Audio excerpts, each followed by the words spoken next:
Subscribe now and press the bell icon. Never miss. नमस्कार दोस्तों, मेरा नाम है बजरंगी लाल और आप देख रहे हैं ट्रिकी सॉल्यूशन।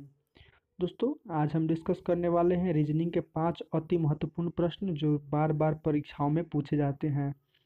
दोस्तों, मैं आज आपको 5 रीजनिंग का क्वेश्चन बताऊंगा जो हमारे जनरल एग्जाम में बार बार रिपीट किया जाता है, और वो भी आपको एकदम आसान ट्रिक के साथ बताऊंगा जिसको आप बिना कलम उठाए आसानी से बना सकते हैं। दोस्तों, साथ ही साथ मैं आपको ये भी बता देना चाहता हूँ कि हर वीडियो के अंत में हमने एक क्वेश्चन ऑफ द डे दिया है। यदि आप उस क्वेश्चन का सही आंसर हमारे कमेंट बॉक्स में देते हैं तो आने वाले हमारे अगले वीडियो में जिन्होंने हमें सबसे पहले आंसर दिया होगा हम उनका नाम अपने अगले वीडियो में अनाउंस करेंगे। तो चलिए दोस्तों, वीडियो को शुरू करते हैं।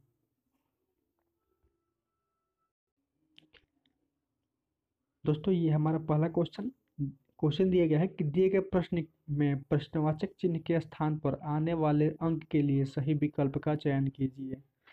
दोस्तों, यहाँ पे एक प्रश्नवाचक चिन्ह दिया गया है और यहाँ पे कौन सी संख्या आएगी, हमें इन चारों ऑप्शन में से उसको सही चूज करके उसको टिक आउट करना है। दोस्तों, जब भी इस प्रकार कोई क्वेश्चन आता है तो हम बेसिकली इसमें क्या करते हैं, जो भी हमारी बाहर संख्याएं दी गई हैं उन बाहर वाली संख्याओं को कैलकुलेट करके हमें बीच वाली संख्या को प्राप्त करना होता है।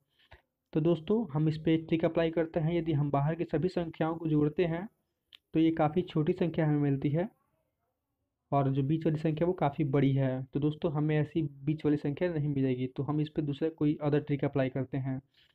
दोस्तों, अगर हम ऊपर के तीनों संख्याओं को एक साथ लिख देते हैं तो ये हो जाएगा हमारा 915, और नीचे वाली संख्याओं को एक साथ लिखते हैं तो क्या हो जाएगा हमारा 364। दोस्तों, ऊपर वाली हमारी संख्या बड़ी है तो हम ऊपर वाली बड़ी वाली संख्या में से छोटी वाली संख्या को घटाते हैं तो ये हो जाएगा हमारा 551, जो हमें बीच वाली संख्या यहाँ पे प्राप्त हो गई।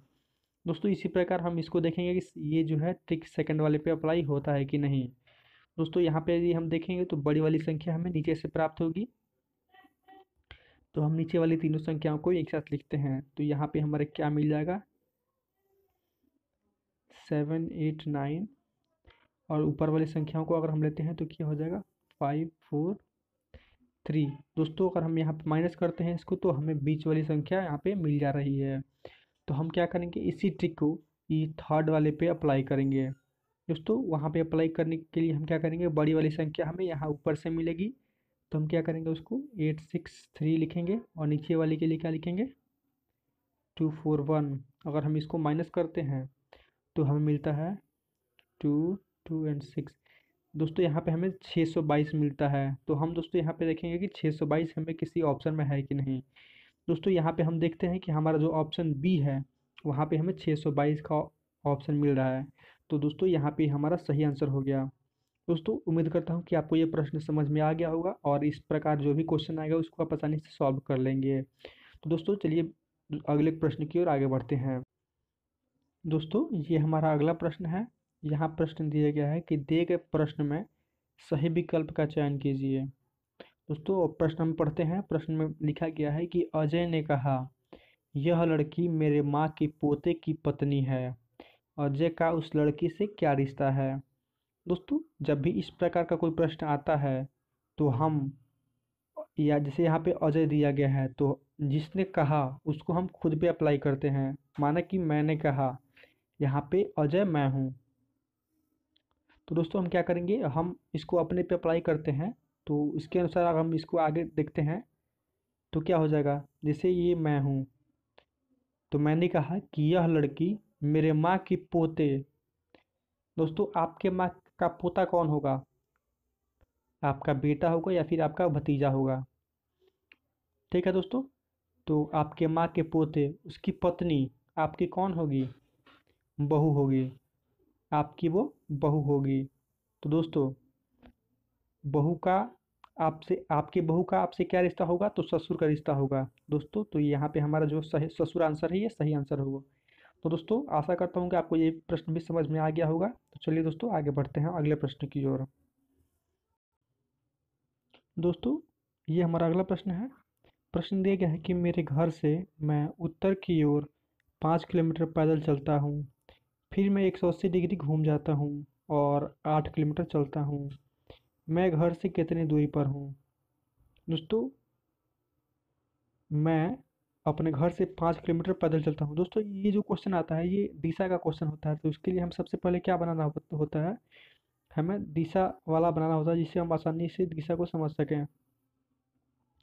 दोस्तों सबसे ऊपर साइड में होता है हमारा उत्तर, उसके नीचे साइड में होता है दक्षिण,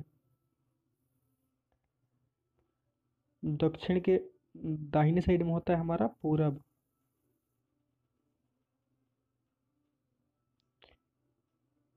और हमारा उसके अपोजिट साइड में क्या होता है, पश्चिम। दोस्तों अब हम क्वेश्चन को आगे पढ़ते हैं। क्वेश्चन बोलता है कि मैं उत्तर की ओर 5 किलोमीटर चलता हूँ। इसका मतलब दोस्तों वो 5 किलोमीटर सीधे चलता है।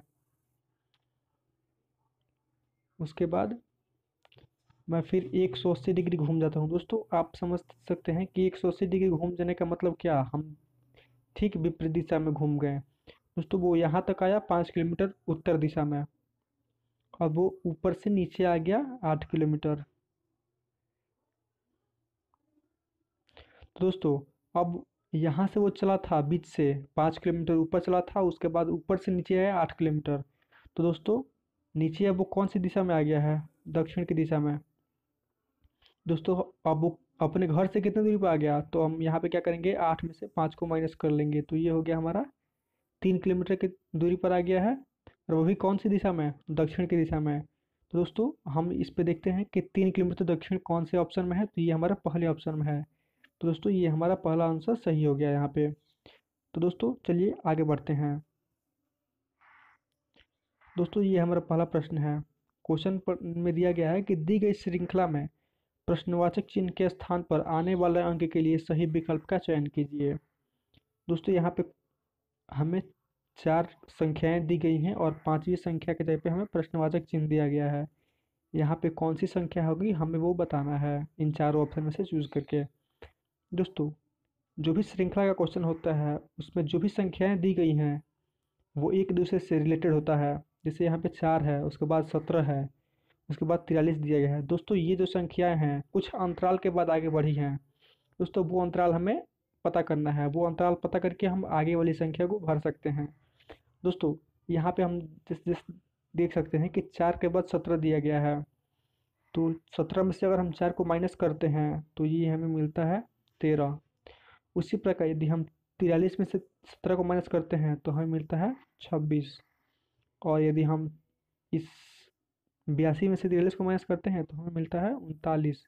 दोस्तों यहाँ पे हम देख सकते हैं कि एक चेन बन गई, 13, 26, 39। इसके बाद ये जो दोस्तों है 13 का पहाड़ा है, 13, 26, 13, 39, 13 चौके 52। इसका मतलब दोस्तों जो आगे वाला संख्या होगा वो इससे 52 ज़्यादा होगा। दोस्तों हम क्या करेंगे इसके लिए, 52 ज़्यादा होगा तो हम क्या कर देंगे, 82 में से 52 को जोड़ देंगे, तो हमें जो अगला संख्या होगा वो हमें प्राप्त हो जाएगा। तो ये हो जाएगा दोस्तों 2, 2, 4 और 8, 5, 13। दोस्तों ये हो गया 134। दोस्तों 134 हमारा पहला आंसर में है, तो ये हमारा सही आंसर हो गया। दोस्तों आशा करता हूँ कि ये ट्रिक आप समझ गए होंगे और इस पे आने वाले अगले प्रश्न को आप आसानी से बना लेंगे। चलिए दोस्तों आगे बढ़ते हैं अगले प्रश्न की ओर। दोस्तों ये हमारा अगला प्रश्न है और प्रश्न दिया गया है कि यदि भाग का तात्पर्य माइनस, गुणा का तात्पर्य जोड़, जोड़ का तात्पर्य भाग एवं घटाव का तात्पर्य गुना हो तो समीकरण 4/3 गुणे 4 प्लस 2 माइनस 1 का मान क्या होगा। दोस्तों यहाँ पे दिया गया है कि भाग का तात्पर्य है माइनस। दोस्तों इसको हम सबसे पहले लिख लेते हैं, ये हमारा 10 है, उसके बाद 3 है, तब 4 है, तब 2 है, तब 1 है। दोस्तों यहाँ पे भाग का तात्पर्य क्या है, माइनस, तो हम यहाँ पे बीच में माइनस लगा देते हैं। उसके बाद दोस्तों गुना का तात्पर्य जोड़ है, तो यहाँ पे हम इसको जोड़ कर देते हैं। उसके बाद दोस्तों यहाँ पे प्लस दिया गया है, तो प्लस का तात्पर्य भाग है, तो ये भाग हो गया। उसके बाद घटाव का तात्पर्य गुना, तो यहाँ घटाव था वहाँ पे हम क्या कर देंगे, गुना कर देंगे। दोस्तों अब हम इस समीकरण को हल करेंगे और जो भी हमारा आंसर होगा वो हम इस ऑप्शन में से चूज कर लेंगे। तो चलिए दोस्तों इसको सॉल्व करते हैं। दोस्तों हम जैसे कि बोर्ड मास का फॉर्मूला अप्लाई करते हैं तो सबसे पहले हम भाग का काम करते हैं। दोस्तों उसके लिए हम क्या करेंगे, सबसे पहले अगर हम इस 4 में से 2 को भाग देते हैं तो ये हमारी कौन सी संख्या हो जाएगी, ये 2 हो जाएगा। दोस्तों तो हम यहाँ पे क्या करेंगे, इसको 2 कर लेते हैं, इस 4 को हम यहाँ पे माइनस कर हटा देते हैं। दोस्तों भाग के बाद क्या होता है हमारा, भाग के बाद होता है हमारा गुना। अगर हम यहाँ पे गुना करते हैं 2 को 1 से तो ये हमारी 2 संख्या ही प्राप्त होगी, इसमें कोई चेंज नहीं होगा। दोस्तों हम आगे बढ़ते हैं, उसके बाद हम प्लस का काम करते हैं। दोस्तों यहाँ पे हम देख सकते हैं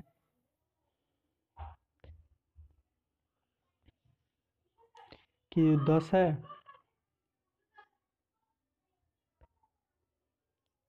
10 है और यहाँ पे जो 2 है, ये दोनों संख्याएं प्लस में हैं, तो हम दोनों को जोड़ लेते हैं, 10 और 2, ये हो गया हमारा 12। और बीच वाली संख्या हमारी घटाव में है, तो यदि हम 12 में से 3 को माइनस करते हैं तो ये हो गया हमारा 9। दोस्तों यहाँ पे हमारा 9 जो आंसर होगा ये सही आंसर होगा। दोस्तों हम चलिए ऑप्शन में चेक करते हैं, तो यहाँ हमारा ऑप्शन बी पे 9 है। दोस्तों ये हमारा आंसर सही आंसर हो गया।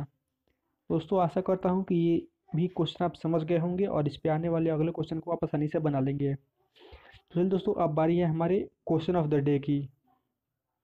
दोस्तों ये हमारा क्वेश्चन ऑफ द डे। दोस्तों यदि आप इसका सही आंसर हमारे कमेंट बॉक्स में देते हैं तो आने वाले अगले वीडियो में आपका नाम अनाउंस किया जाएगा। दोस्तों यहाँ पे क्वेश्चन दिया गया है कि यदि किसी पार्टी में 15 मित्र एक दूसरे को गिफ्ट देते हैं तो कुल गिफ्टों की संख्या ज्ञात करें। कुल दी गई गिफ्टों की संख्या ज्ञात करें। दोस्तों 15 दोस्त हैं और वो सभी 15 दोस्त एक दूसरे को गिफ्ट देते हैं।